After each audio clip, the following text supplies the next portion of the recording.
Tem inteiro. um caso em especial que você lembra que o cara que tava lá, que talvez vocês viram lá, foi o cara que matou e tava ali dando uma olhada? Ué, no próprio caso Flor de Lis. O filho estava no enterro. Então a gente percebeu e no próprio enterro a equipe já foi lá e já trouxe ele. Você tava nesse caso? Eu comecei o caso Flor de Lis.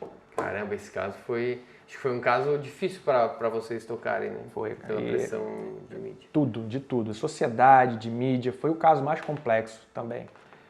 Quando você chega ali, terminando o expediente nosso acaba, nosso plantão, perdão, acaba 8 horas da manhã, em torno de 8 horas da manhã. Em torno de 5h40, 5 horas da manhã, já a notícia.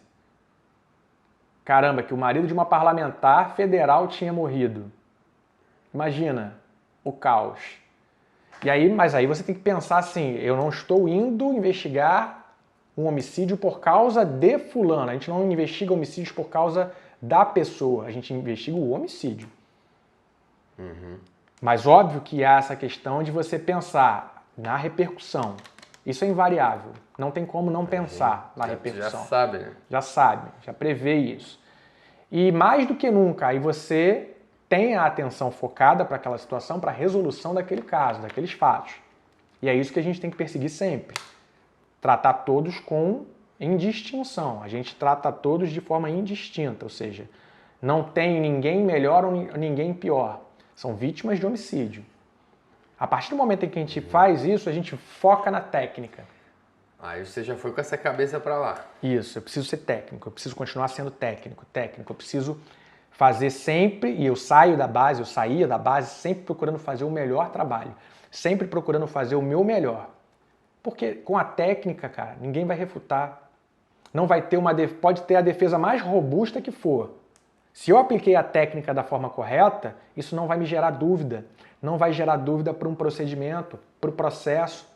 O caso tinha que ser feito daquilo que tem que ser feito. Os conhecimentos médico-legais, os conhecimentos penais, processuais penais, vão ser indistintamente seguidos para qualquer coisa. Mas naquele caso a gente saiu já com foco, uma atenção para resolver aquela situação. E aí a gente conseguiu, ao chegar no local, a gente viu diversas testemunhas, né? A casa era muito grande. A gente tinha ali diversos parentes que coabitavam naquela casa. Óbvio que alguns estavam mais inflamados, outros não estavam tão inflamados e outros estavam indiferentes.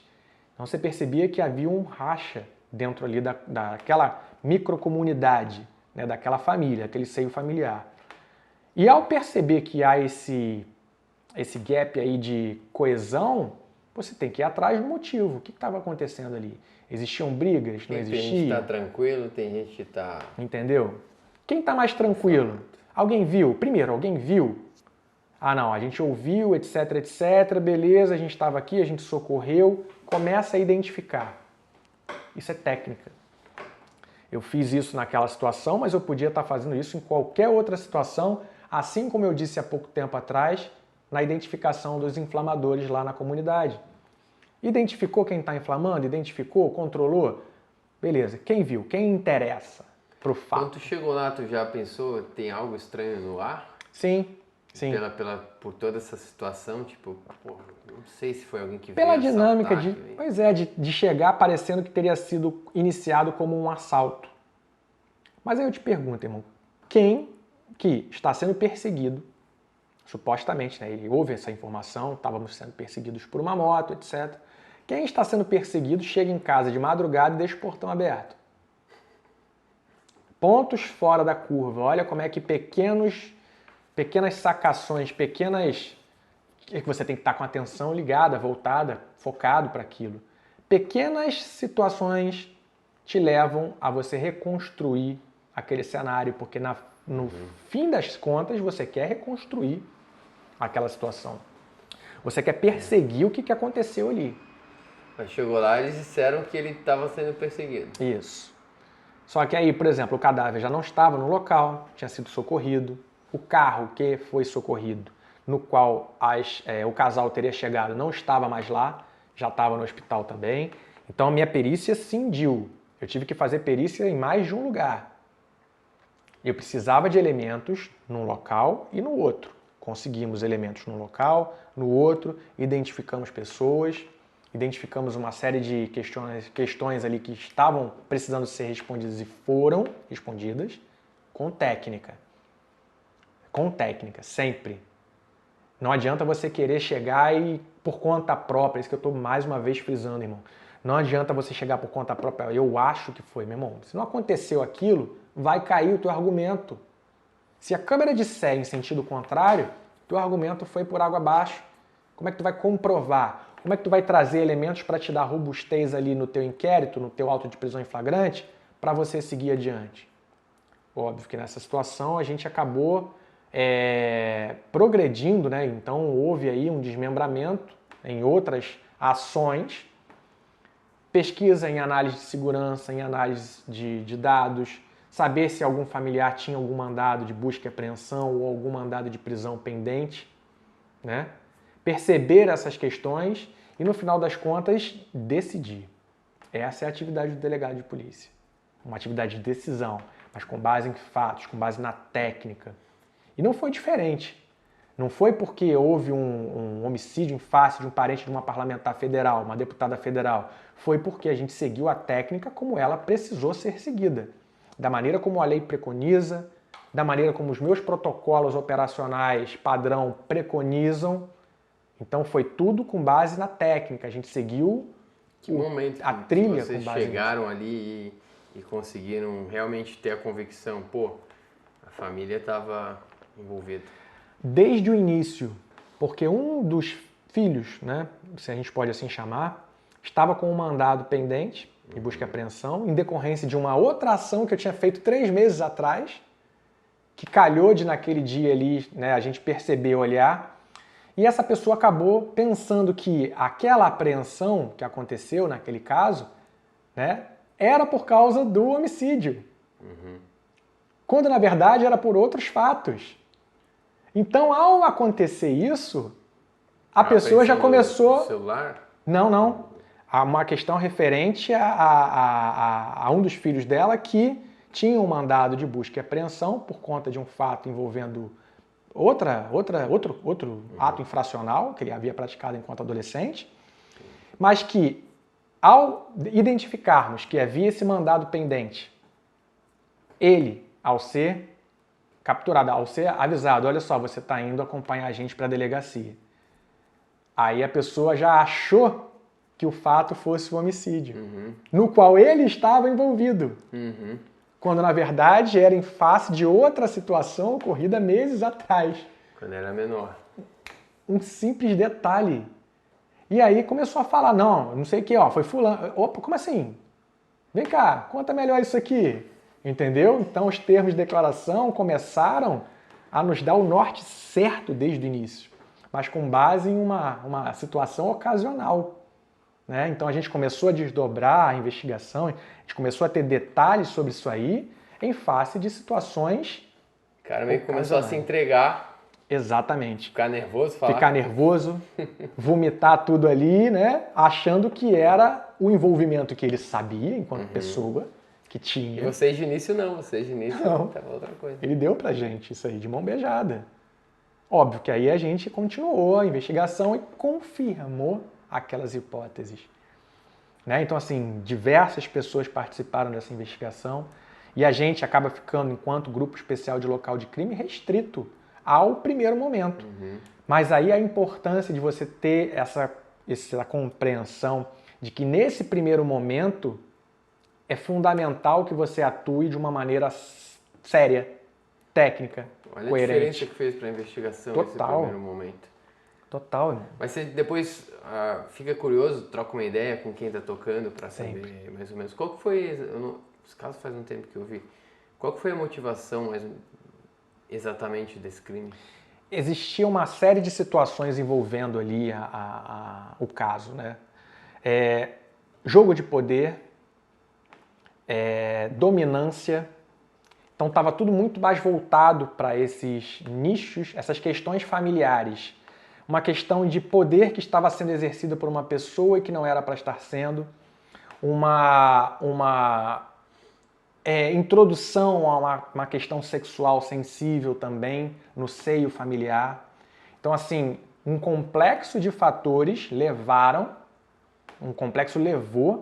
a essa determinação da prática do crime. Mas a gente conseguiu ver que em outras situações já estava havendo, por exemplo, idas ao hospital por conta da pessoa passar mal, né?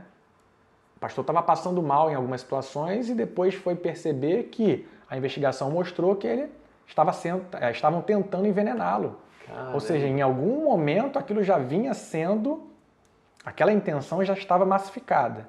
De extermínio da vida daquela pessoa já estava sendo massificada.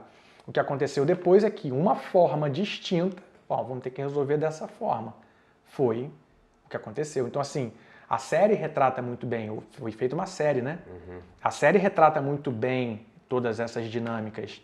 Você consegue compreender a complexidade do caso através da investigação, como é que a investigação foi feita, quais os pontos nodais, a história da família desde a década de 90, quando começou a construir aquele seio familiar das pessoas, quem eram as pessoas, quais eram os relacionamentos internos, qual era a posição de cada um naquele cenário.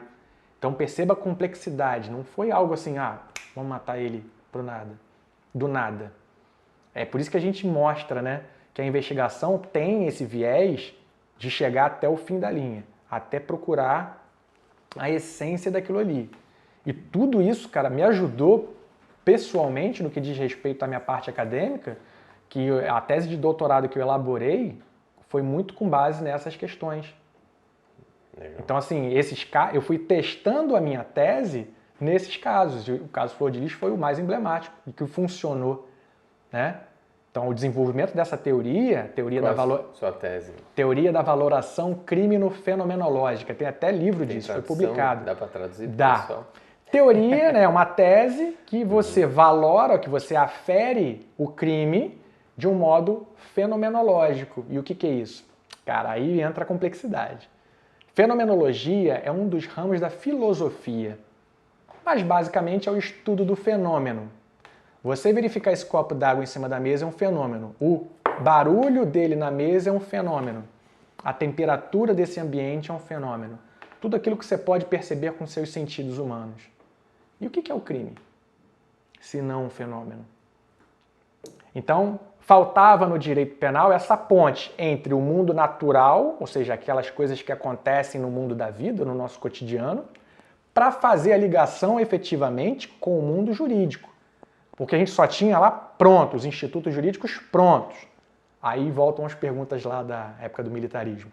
Quem, como, onde, quando e por que vai analisar aquilo?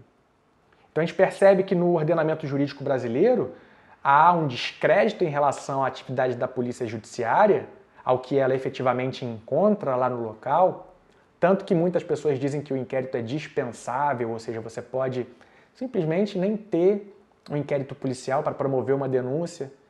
Meu irmão, se eu que estava no local, como aquela situação em que eu tive dúvida na legítima defesa, que a gente contou aqui atrás, se eu, estando no local, tive dúvida, imagina quem não está. E quem vai promover a ação penal? Então olha como é que a gente já dissocia numa realidade aí entre o que vai ser julgado, já parou para perceber nisso? Para perceber isso? O que vai ser julgado muitas vezes não é efetivamente o que aconteceu. E como é que eu via isso? Chegava no tribunal anos depois para depor e percebia que o meu trabalho, com as coisas que eu percebi, não estava sendo levado adiante. Seja por uma exclusão de uma qualificadora, seja pela inclusão de uma qualificadora. E o que é uma qualificadora? Uma circunstância que vai alterar a capitulação fática, ou seja, para dizer que aquilo é um homicídio simples ou é um homicídio praticado por asfixia. Só isso, você, pela asfixia, já tem uma qualificadora. Só que essa qualificadora da asfixia é vista com técnica, é vista com critérios médico-legais, por exemplo. No local, no exame pericial. Onde é que vai estar isso tudo? No inquérito. Aí o que acontecia? Não. Chegava no tribunal do júri, cadê a qualificadora da asfixia? Então, o que eu investigava estava em dissonância com o que era efetivamente levado para ser julgado. Olha a injustiça disso, cara. Então, dar um crédito, uma noção maior à atividade do delegado de polícia é a função da teoria da valoração crimino-fenomenológica, em que você transmuda a tal da opinio delicti, a opinião sobre o delito, que hoje é vista numa regra de lenda urbana como sendo do Ministério Público, mas não tem lugar nenhum que diz isso. Na Constituição não está dizendo isso. O 129, inciso 1 da Constituição, diz lá que ele tem que promover a ação penal na forma da lei. Mas isso não quer dizer que você tenha que ter a opinião material sobre o que realmente aconteceu, sobre aqueles fatos. E isso só quem constitui o crime, quem analisa através dos seus sentidos é que pode dizer. Então você precisa sim da filosofia, que é a fenomenologia, esse braço da filosofia, para poder fazer essa ponte com o direito penal. Então a tese foi exatamente para reconstruir esse gap, esse ato aí que não existia no ordenamento jurídico. E que eu demonstrei que ao fazer isso em todos os casos que eu estava atuando, eu conseguia chegar a conclusões justas acerca da realidade, do que aconteceu. Legal, diferenciado. Bacana, né?